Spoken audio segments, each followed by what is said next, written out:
is why Liverpool struggling, why Liverpool in crisis. And you are in crisis because you were tipped to win or be in the title race, and you're not. Klopp, I'm seeing that Klopp was yesterday's moaning about the goals not being right. You've got Liverpool fans are plenty. I've seen them all blaming Pep Linders for this, and I don't really understand. I tweeted earlier, if Pep Linders is to blame for the downfall, then it isn't Klopp who should be congratulated for winning the trophies either. Like, Klopp can't be the mastermind of winning the trophies, but the assistant manager blamed for you going backwards. What is going on at Liverpool, Tom? Because if Man United win tonight, you're 7 points off the top four. You've got no midfield. Van Dijk is finished. What's going on? Pick your poison. I'll pick your poison. You could go through every position, bar goalkeeper and moaner. On Pep Linders, I think people are getting onto Pep Linders because up until last season, he was just in the background. People didn't even know who he was. And since then, he started getting press conferences where he's in charge of them. He started taking more of a focal point in the media and doing more interviews and then releasing a bloody book. And then more and more this season. And as he's grown into prominence, the decline is whether they're released or not, that's happened in sync. So people are pointing that out.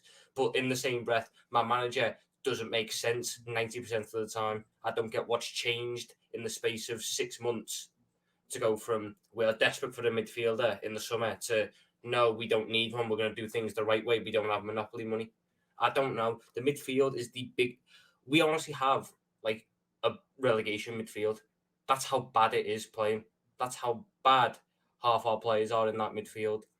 There are teams in and around the relegation zone where I would take their midfield over ours.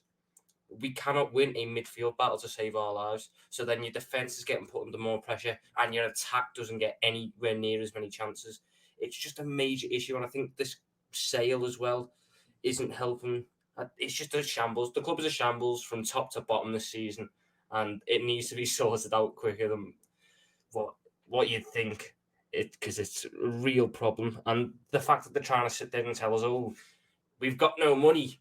37 million was how much we had. We could only spend that on one player this window. All I hear every single year when the financial records come out is record profit, record revenue, record kit deal, record TV money, record prize money. And in actuality, I've seen about 5 million of it on an emergency loan 2 years ago. That's it. Where is all this record money that we get? Why can we not put it on a midfielder? Because that's what we need. We're not going to get top four. We won't even get top six if we don't get a midfielder. That's how bad our midfield is. We won't even get top six because we can't beat anyone. And I'm absolutely dreading Toni Kroos, Luka Modric, Aurelien Tchouameni, Eduardo Camavinga versus Harvey Elliott, Jordan Henderson, Oxlade-Chamberlain, James Milner. It's just dreadful. And we sat there and thought we could challenge for a title. God, we were bloody arrogant, weren't we?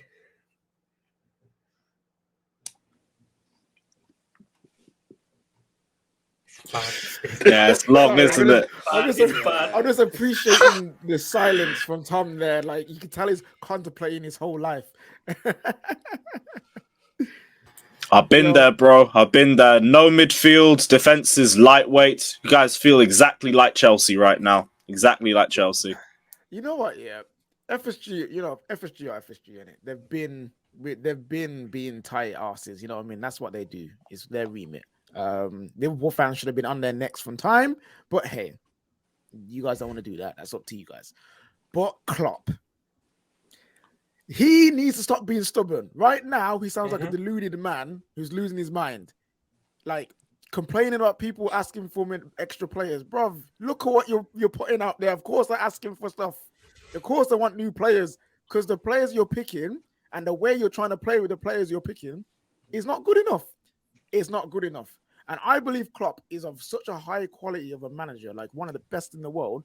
You're telling me he can't find a solution with what he's got? You're telling me he can't change it up? PJ. He found one. He actually found one right before the World Cup. He found the diamond that worked. We beat Southampton, we beat Napoli, we beat Ajax, we beat Tottenham. The moment after the World Cup, we revert straight back to a safety 4-3-3, which got battered by Fulham, battered by Palace, battered by Brighton. battered by United. It got battered by Napoli, who we actually beat in the diamond. So I don't know what realization he's got to figure out that 4-3-3 is better than the diamond, especially when we actually don't have a left winger fit at the minute. I've had to watch Oxlade-Chamberlain on the left wing for the last 3 games, like it's 2012 Arsenal. We're actually going very close to the back end of Wenger years. Very, very close to the back end of Wenger years, and I don't want it. I don't want it. Mate, listen, there's 2 things here. A lot of people defend Klopp by saying that the FSG haven't invested enough money, and they're right, because their model is to buy young build up, buy on the come up, and to buy a Gakpo for 37 million and turn him into 100 million, 120 million pound player. That's their model. And as Jamie Carragher said last night on Sky, it's won them everything. But you're not going to win everything as regularly as a peak City, peak Man United, peak Chelsea, because you have to spend big to get there. But where I do challenge Klopp is, like you've just said, reverting to the 4-3-3, which they've been battered in all season. This disastrous high line. Although the majority of your goals last night were not conceded because of a high line, the opportunities that led to the corners and the subsequent goals are because of the high line. The ball over the top, the saves or the blocks lead to the corners led to goals. And obviously the second goal was weird because it was from a corner, disallowed, and then literally from the restart you go and concede. But essentially your high line caused all those problems. Jurgen Klopp has to take a huge amount of accountability. And I hear the likes of Jamie Carragher say they're trying to play Klopp football without Klopp players. Well, no, they were playing Klopp football without Klopp players on the build up to becoming European champions and Premier League champions. But you actually weren't as bad as this. You've got better players now than the team he inherited. And in some respects, like, this is why these performances are worse in that first 18 months, 2 years, in my opinion, because this is his team. These are players that your manager has bought. And I think the big elephant in the room with Liverpool doesn't get discussed enough. He runs his players into the ground with the style of play they use. And that's not a dig. That's his style of play. But unless you can turn over the quality of your squad as regularly as Pep, they're going to burn out. They are going to burn out, and they have. That is why Fabinho, Van Dijk as examples, are 29, 30 years old, and they are done. Because most footballers have, there's a mileage clock, and they're past it because they've had to work so hard for so many years in this brilliant system of Klopp's. And I just think it's burnt out. And the thing is, to replace a Fabinho, to replace a Van Dijk, those players with from their peak qualities, £100+ million a pop. And your owners won't spend it. So it's almost become the perfect storm at Liverpool. That's why now, crazily, after nearly winning a quad, you're behind Man United. You're behind Tottenham. You're behind Newcastle, who are only a year or so into their rebuild. And FSG selling, I couldn't believe what I heard from Jamie Carragher last night. We don't need new owners. You do. That's why they're selling. Like, new owners at Liverpool that want to spend like Newcastle's, like Todd Bowley at Chelsea, like Sheikh Mansour at Man City. That is what Liverpool now need to be able to compete. Because what you're going to have is Chelsea. I still believe Chelsea are going to come back. Man United are going to get new owners and they're going to spend with no debt. That's dangerous. Newcastle are going to do what City did. If Liverpool don't act, they'll fall behind everybody again. Liverpool were brilliant and deserved their success. But they also did it in an era where there was nobody else really challenging Man City. Everybody else, for one reason or another, fell off slightly. Chelsea kind of to and froed a little bit, but everybody else fell away. Arsenal are back. Let's not forget Arsenal. We're going to get onto them later. 7 points clear. Liverpool have got to spend money and they're not going to do it. And I'm not going to lie, it's brilliant to watch. I'm enjoying seeing this turmoil at Liverpool. Especially after the way the season started and the way we were being laughed at and ridiculed by everybody.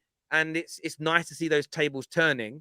But yeah, Liverpool are in a mess. Like, from your point of view, Jess, what do you think Liverpool have got to do? I mean, you kind of predicted where Liverpool are now about 18 months ago. You're just a little bit, like Notre Dame, you're a little bit ahead of your time. But what do you think they've got to do to rectify this? Man, it's just, yeah. Just kind of let it all like hit the wall at one time. And like, it was just so obvious to see that it was coming, I don't know. I think that new owners is the only way I can really see Liverpool coming back from this, just because of the obvious amount of money it's going to take to redo this entire squad. Like, it's Thiago, it's Fabinho, it's Van Dijk, it's Matip, it's everybody. it's a big job to do, and the players that are coming through are talented but very young. There's nobody really in that 23, 24, 25, 26 like range to kind of like get you guys over. And then everybody else is like weirdly injury prone. It's a big job. And so I think with the type of money that it would take for Liverpool to stay relevant for enough time to do the rebuild, it would take a certain type of ownership.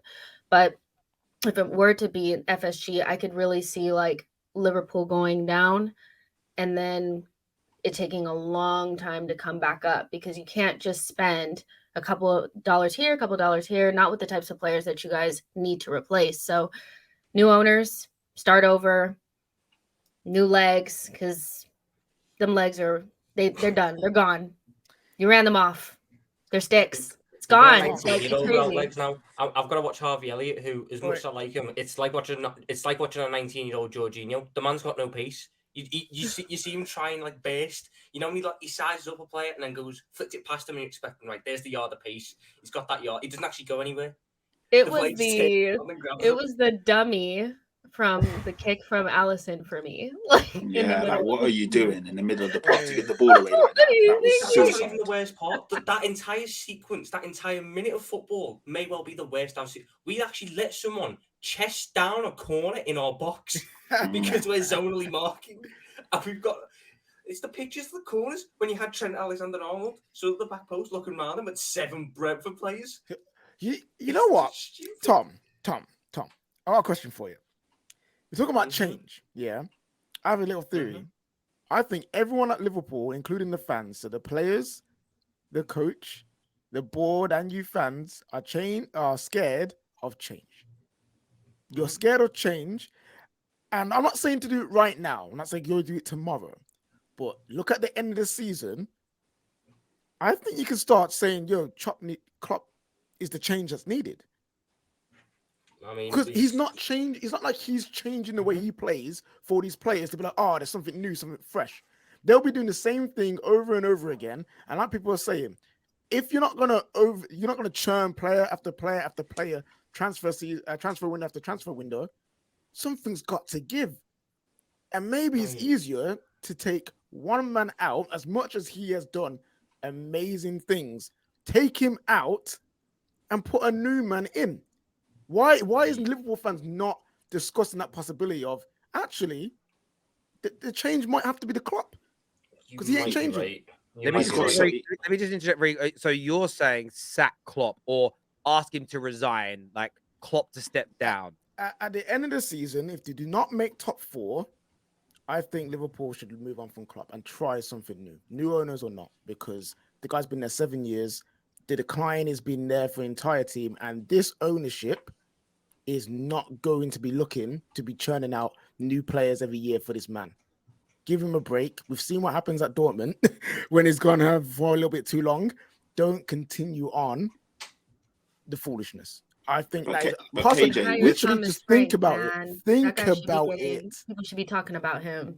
Hire Thomas Frank, man. Like, that guy could do a job. I think at a top 14 for real. Thomas Frank could do a job. I think you're right, KJ. I think that when I say you're right, I think that's a genuine possibility that Liverpool Football Club and its fans should be thinking about. Because 7, 8 years he's been there? That's a long time. How many managers in the history of football legitimately have spent more than 7 or 8 years at a club and maintained winning trophies? It's just Pep. And Fergie. Yeah. Oh yeah, and Fergie. Well, you can put him in there. When he won the FA Cups and that. I thought we meant like recent times, but yeah. Even in the last 30 years, how many managers have played at a club for more than 7 years legitimately and continued to win? And the point is, if you can only think of 2 or 3, then it isn't a rule. They're exceptions. Maybe Jurgen Klopp has just come to the end of his life cycle. I think there's also another factor you've got to consider as well. If we get these new owners in, these rich owners, Jurgen Klopp, he's clearly got a bee in his bonnet about spending money. He clearly does. He sits there and says, we won't spend money, we'll do it the right way, this, that, and the other. I've got to be honest. If push comes to shove, if I've got owners willing to spend hundreds of millions of pounds, but Klopp's wanting to do it the right way, give Jordan Henderson more game time, bye-bye. Do you think it's a case of him wanting to do things the right way, though? Or is it more of a case of him like protecting the board and taking it on himself? Because I do believe if there is hundreds of millions to spend, no manager is not going to spend that money. It's just clear that it isn't there to be spent, and he's just harboring it for himself. But then, right. all he needs to understand his position within the club. Jurgen Klopp is the most untouchable man in this club because of this fan base. Even if you'll see people starting to question him now and turn on him, if FSG was to just turn around and sack Klopp like that, there'd be outrage. There'd be outrage. So Jurgen Klopp actually has so much power. If he wanted to do what Benitez done and go, no, I need money. I need money. He even done it this year when he went, no, I need a midfielder. But he got crap and he's persisting with it. He should be coming out this January and going, Arthur Melo was the most pointless signing we have ever made. I got 15 minutes out of him versus Napoli. Give me money. Klopp needs to do a Conte. Give me what I want or I leave. I think, do you know what? I respect him for not doing that. I respect him for not doing it because there is a level of professionalism. But it's when you then start blaming the weather and the grass or, you know, the floodlights or something for things going wrong. You've got to take a little bit more ownership. And like, I just think maybe, again, it's a possibility that you move on from him. But the new owners is a massive thing because FSG, as I've said, they are brilliant owners, but their model will only allow you to win, in my opinion, one Premier League, depending on who you're competing against. Like if City weren't as good as they've been, this Liverpool team would have probably won 2 or 3 Prems. But as a general rule, you're not going to win 4 Prems in 5 years, multiple Champions Leagues and domestic trophies with the way FSG work because they very rarely replace your top players like for like. They don't let a Mane leave and go out and buy an Mbappe. You know, they don't have a Wijnaldum leave and go out and buy Tchouameni or Camavinga. And Thiago's good, but there's no longevity in that deal if you get where I'm coming from. But there's an interesting